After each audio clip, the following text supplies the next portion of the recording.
Welcome to South Florida saltwater fishing. I'm Heath, and it's time to get into the bite. Dolphin in the boat!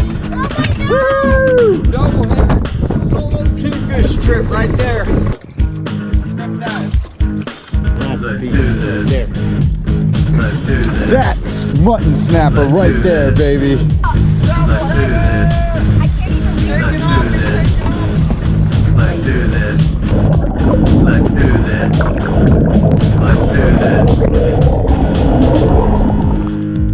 In this episode, we're going over how to troll with a planer. We're going over the basics and the tactics. Before we get into this though, do us a favor. Hit that subscribe button, give this video a like, leave us a comment. We'd love to hear from you.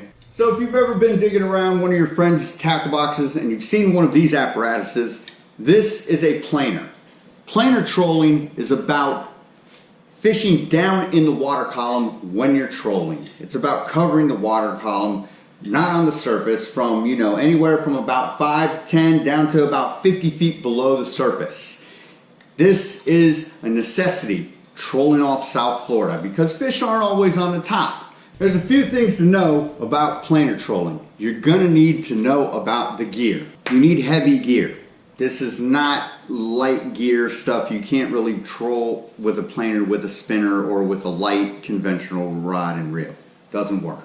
The setup that I use a Penn International 30 spooled with 30-pound Momoi smoke blue line on a custom Choas trolling rod. I use my favorite planer, which is a number 6 planer. Planers come in all different sizes, and we'll get into that. Hooked to the planer, I have a yo-yo spooled with 100 feet of 40-pound test monofilament line. You don't really want to go any shorter because you've got this big piece of hardware, this planer, and you don't want the fish to get spooked by it, so you have 100 feet of line of shot cord on beyond that hooked to your lure. Most of the time when you're trolling a planer, you are going for fish with teeth, so it's wise to have your lures hooked onto a short piece of wire. Wire gauges come in all different sizes. I tend to not use a very heavy wire. I use a 40-pound test wire on my planer trolling lures. It's a little bit more stealthy and it keeps you in the bite a little bit better. This is my yo-yo. On either end of the yo-yo I have a snap swivel. This is spooled, like I said, 40-pound test, 100 feet of it. This is the planer. Hooked to my reel, I have a heavy 300-pound snap swivel. You don't want to go any lighter than this because there's a lot of tension being put on this from when you are trolling. So, you take your snap swivel. Your snap swivel is going to hook on to your planer. Now the planer has different parts. This is the plate. Here's your weight, and you've got a ring on it. The ring is what controls how your planer is being trolled. Planers come in all different sizes and weights. The size of the planer, this is a number 6 planer. The sizes of planers is not judged by the size of the plate, it's of the weight. Now as the number goes down, 1s, 2s, 3s, 4s, this plate will get smaller, but your weight is what the number goes by. This is the one that I use most often. It's a number 6. So how you do this is you take your heavy duty swivel that is hooked to your reel. This is your main line. You're going to hook it on the ring of your planer and then you close your snap. Now you're going to take your line off your yo-yo and then you're going to hook that onto the little ring that's right here in the top end of your planer.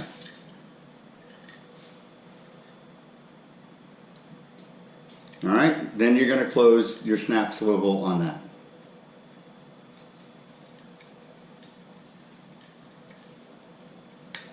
Now the next thing you do is you toss your lure in, and then you'll actually, before you do that, you hook your lure onto the other end of your yo-yo so that you can let it out.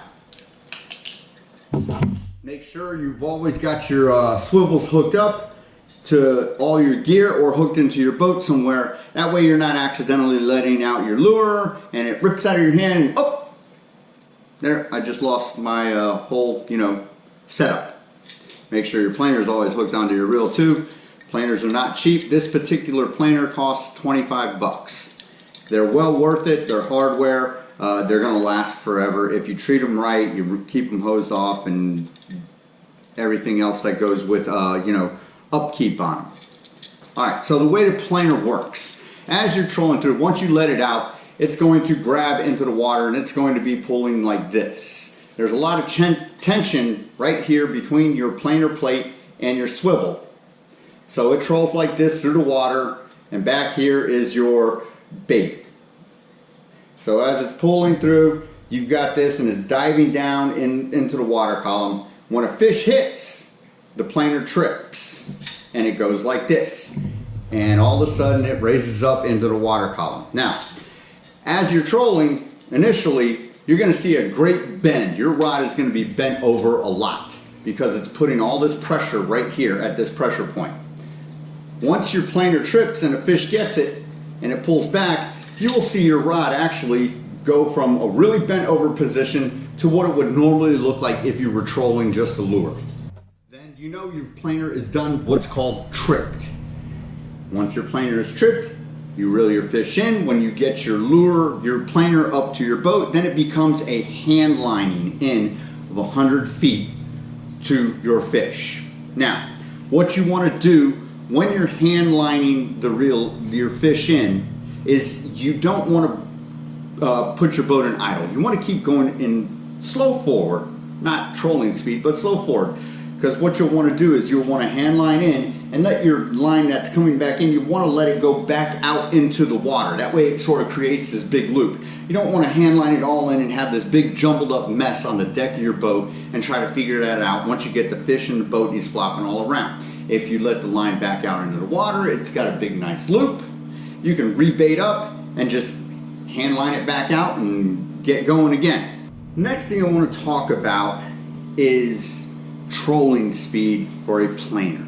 For planer trolling, you want to be going a little fast because you've got a lot of hardware. Planer trolling, as with most trolling, triggers an impulse bite within fish. So the bait goes zooming by and it sort of doesn't give the fish time to really think and examine this opportunity. And as with most fish, the way their thought process goes is there's an opportunity to eat that has presented itself. It's going to eat whether or not it's hungry because the opportunity might not come up again. So the bait goes zooming by, the fish instinctively goes after it and doesn't really examine it because you're going so fast. So typical trolling speed for a planer is 6 to 8 knots. Now it might seem fast, but remember, again, this is an impulse bite you are triggering. This isn't bottom fishing where you have to be super stealthy about it and sort of, get into the mindset of the fish and let him examine and not be cautious and weary of the presentation. That being said, 6 to 8 knots. When you're going, you cannot look at your speed with your tachometer, which is your RPMs of your engine, or your odometer, if you have one on your boat. Odometers on your boat read your over water speed. So this can be a false reading of your speed. Let's say your boat is going this way, your current is going this way, it's going to increase your odometer and it might say you're doing a good 12 miles an hour. Odometers read in miles an hour, they don't read in knots. You want to be, most people talk about knots when they talk about wind and speed and all that stuff when it comes to nautical applications. So your odometer can be tricky. If your current's going this way and your boat's going this way, current's going faster than you, it's going to slow down your odometer reading. You want to pay attention to what is called your GPS speed. Look at your GPS. Somewhere on there, it's got a little target symbol that says GPS speed, and it's labeled in knots. Again, 6 to 8 knots is ideal. You want these predators to chase down that bait and trigger that impulse bite and tag it. So along with the impulse bite goes the setup. I typically use some sort of squirt squid or skirt covered by a sea witch with a wire leader, and I use a double hook. That way the hook extends out just past the lure, and as these fish come up and they're acting upon this impulse to eat, they usually cut off the tail end of the bait. Most fish, when you're trolling with the planer, like I said, have teeth. Now, that being said, I don't want to mislead you. Planers catch everything. If you've seen our last episode that we filmed, we caught a kingfish, we caught a mutton snapper, we caught a blue runner. So I'm not saying every fish you're going to catch has sharp teeth, but I prepare, when I'm going trolling with planers, I prepare for two fish, for kingfish and for wahoo. Those fish have teeth, wire leader. Plain and simple. You might get less hookups because of the wire. Sometimes it's less stealthy, but if you examine your water conditions and go with your color of your lure based on what the water looks like, it'll help the hookup. Wire leader prevents cutoffs. So if you've got this double hook set up and it's hanging out the back side of your lure, you're going to increase your hookup because the fish comes up, cuts off the back tail end of it, and blam, the hook's hanging out the back end where the tail would be. You get your hookup. So going forward, back to species. Planer trolling gets them all. Kingfish, snapper, blue runners, bonitas, tuna fish, sailfish, wahoo, and many more. The list is really, fish are fish. They're going to eat. This triggers an impulse bite. If you're in shallow enough and you're good enough, you can probably troll up grouper with this thing if you want to. Like I said, we caught a mutton snapper. I never expected to catch a mutton snapper on a wire leader on a planer, but hey, it happens. So as we're planer trolling and we're getting set up, you've let your line out into the water, you've got all this tension on your line, you're going to want to make sure two things. One, that your reel is tethered into your boat. Whether it is an official tether, a rope with a carabiner on it, something. These trolling rigs come with two hoops where you can hook a harness onto it. Make sure one of those gets tethered into a boat. If you have a fish that hits it and hits it hard, it can yank the reel out, and then there goes everything, and won't make for a real fun trip. Don't forget the tether. Next thing, along with tension goes your drag on your reel. It's going to be set really high. You've got to put the heat on that drag, otherwise you're going to get what's called creep in your line.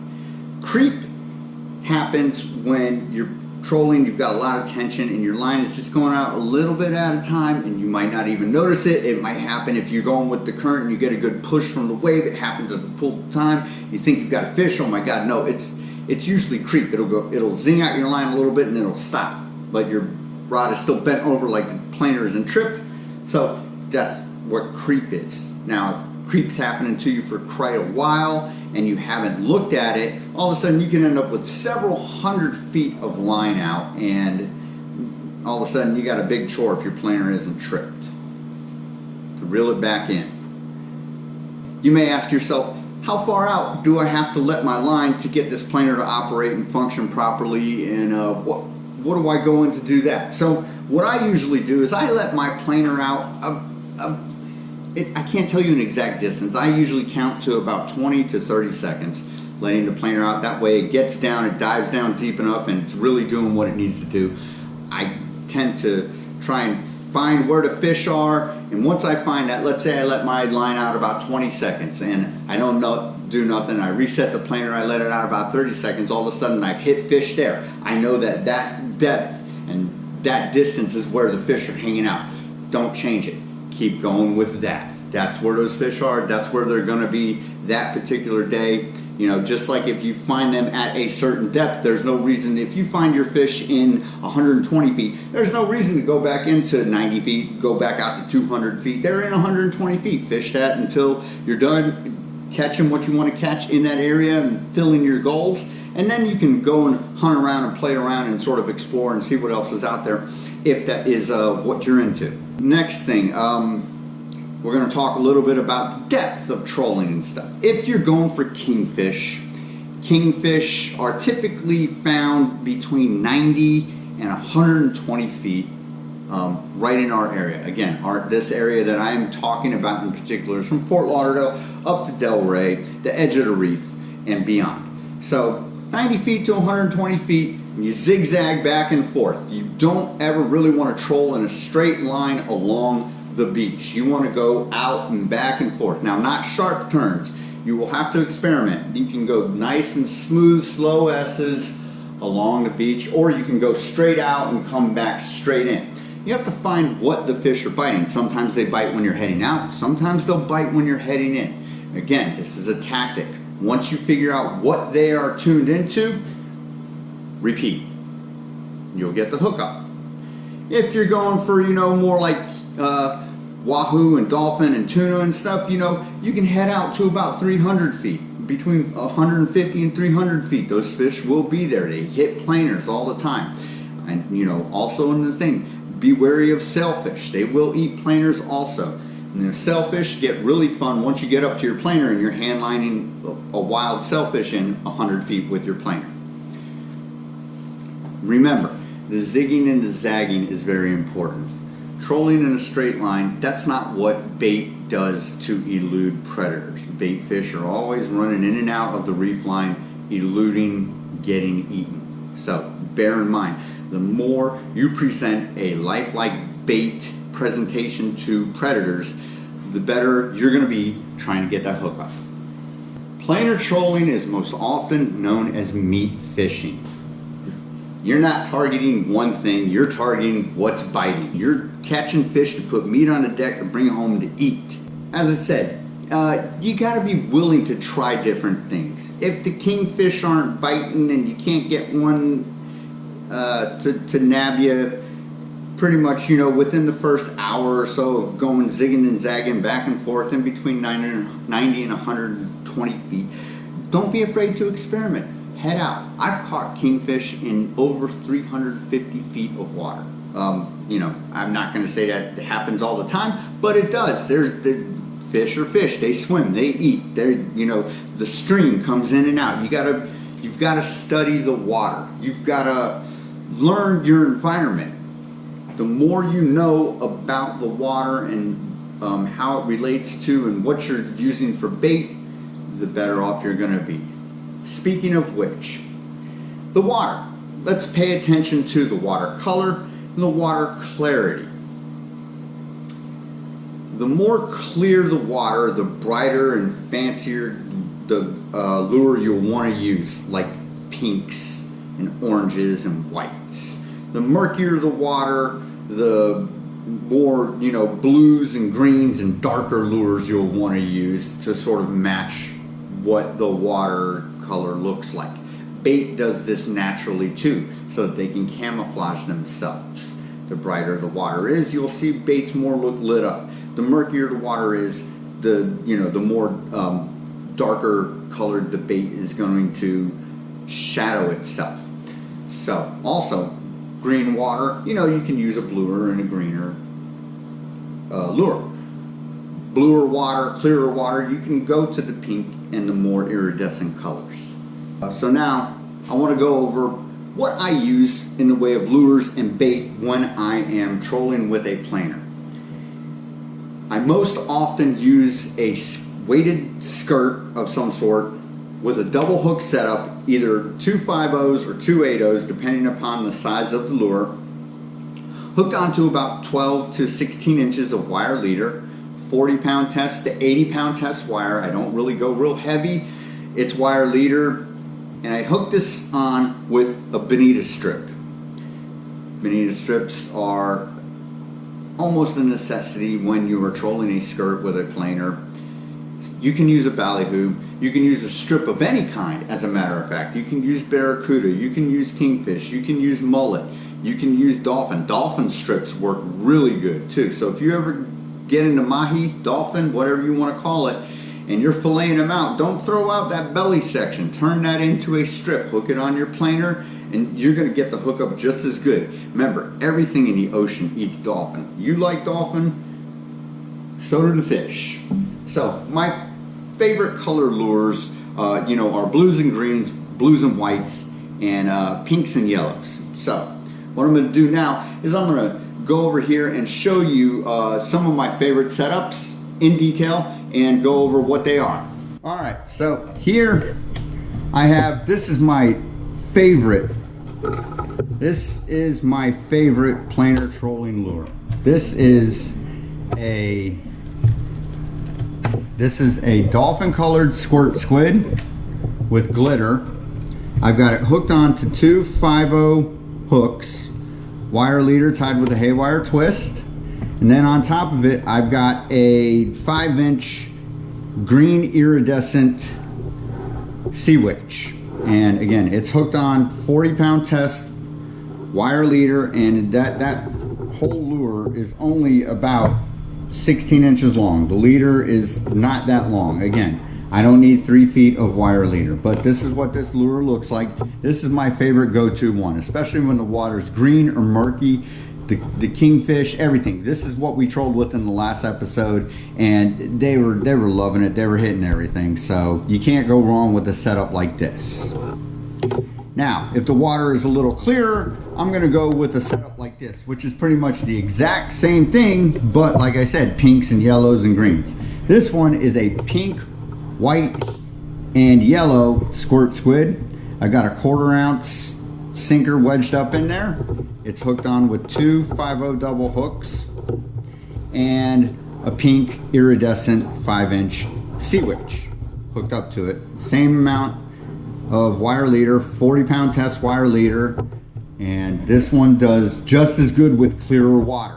Again, if you're going out deeper looking for the tuna or the wahoo or the dolphin on a planer, this will do just fine because you're going to be in clearer water. Now again, you have to bear in mind, you have to try different things and find what they're biting. Once you find what they're biting, there's no reason to change it. Keep going with that. All right. The next lure I've got is a bit of a meatier one. This is about an 8-inch lure. I've got it hooked up with two 8/0 hooks, double hooked. And this wire is a bit thicker. This is 80-pound test wire. But again, the setup is similar. I've got a 1-ounce sinker wedged up into the top of this skirt. This is a purple and blue skirt. Kind of looks like a little bonita trolling. I tend to go for wahoo with this lure, with this setup, if I'm planer trolling. So I'll take this one out deep, out into a couple 100 feet of water, you know, zigging and zagging along the reefs line, looking for wahoo in low light conditions and in cleaner water, and you know, the right weather conditions too, without any fronts or anything approaching. But that's a totally different subject for right now. This is what this lure looks like. This is one of my you know, one of my go-to lures when I head out a little bit deeper in the water and I'm targeting specifically wahoo. It's great. The sea witch is, again, it's a 5-inch pink iridescent sea witch. Adds a little bit of flash and color in front of the darker lure, and it triggers an impulse bite great. Bonita, kingfish eat it too, so you know, don't just think that it's just for one thing. But if I'm trying to target a specific fish like wahoo, I'll go with this darker color. The next one is my second favorite planer trolling lure, which is this. What we've got here is a skirt, a dolphin colored skirt, blue, green, and white, hooked on with two 8/0 hooks. And I've got this hooked onto 40-pound wire leader, some thin stuff. And now this sea witch is a little bit different. It's not the iridescent tinsel. This is actually more fabric, or it's mylar, I think. And it's a blue and white. So again, this is the blue and white that I was talking about. And up underneath this skirt, I've got a 1-ounce sinker wedged in there so that it can give it some weight and it can, you know, pull streamline through the water without spinning and acting erratic. And the sea witch in front of it to produce bubbles and flash in front of it. And then again, on all these, I'm hooking on a bonita strip here to here, and it trails behind the lure. And This one is very stealthy. This gets everything. This particular one you can use in shallow, deep, anything. Again, all four of them covered the gamut and they hook up fish really well. But again, you have to study your watercolor, experiment, see what they're biting. So those are the lures that I use when I'm trolling a planer. Again, it's all about experimentation, right place at the right time, presentation, conditions and everything. And you know, you just got to get out there and fish, otherwise you're never going to figure it out. And again, they're fish. Sometimes they act weird and odd things happen when you least expect it. But if you don't get out there, you're never going to get into that bite and make it happen. That's the one setback that most people have when fishing, is they tend to overthink it, over worry about what gear they're using, and not just getting out there and doing it and trying it. Remember, it's fishing. It's supposed to be fun. Don't get all tense and over worried if it ain't happening. I've had plenty of days where I thought I've done everything perfect. Perfect presentation, perfect weather, perfect setup. Everything couldn't have gone better, and I've caught absolutely nothing. Remember, it's fishing, it's not catching, so, you know, always bear that in mind. Remember, you're gonna hook the line to the planer, hook the planer to your yo-yo spool, hook your yo-yo spool to your lure, hook your bonita strip up. You're gonna toss in your bait and let your yo-yo unwind out into the water. You're gonna release and let your line out 20 to 30 seconds. You're gonna set your planer. To set your planer, as you're letting the line out, you might wanna put your thumb down on and make sure, once you feel the tension, pull and yank your rod down and make it sort of double over, you know your planer's set. It's always important to make sure that planer sets. Then once your fish hits and you trip, your planer has tripped, you reel in your line. Some people leave the reel in the gunnel and reel it in from there because there's a lot of tension on it. Other people, like myself, I put a belt on whomever may be reeling it in, myself or the fisherman next to me, put the belt on and they can stand up and fight that fish. Again, this is a learning process. There's a learning curve to planer trolling. You're gonna set your planer out. It's not gonna, you're gonna feel the pressure on it as you're letting the line out, and you're gonna set your rod in the rod holder, and all of a sudden it's gonna look like your planer's tripped, and you're gonna go, what the heck? What happened? How did that happen? You're gonna have to reel it in and set it all over.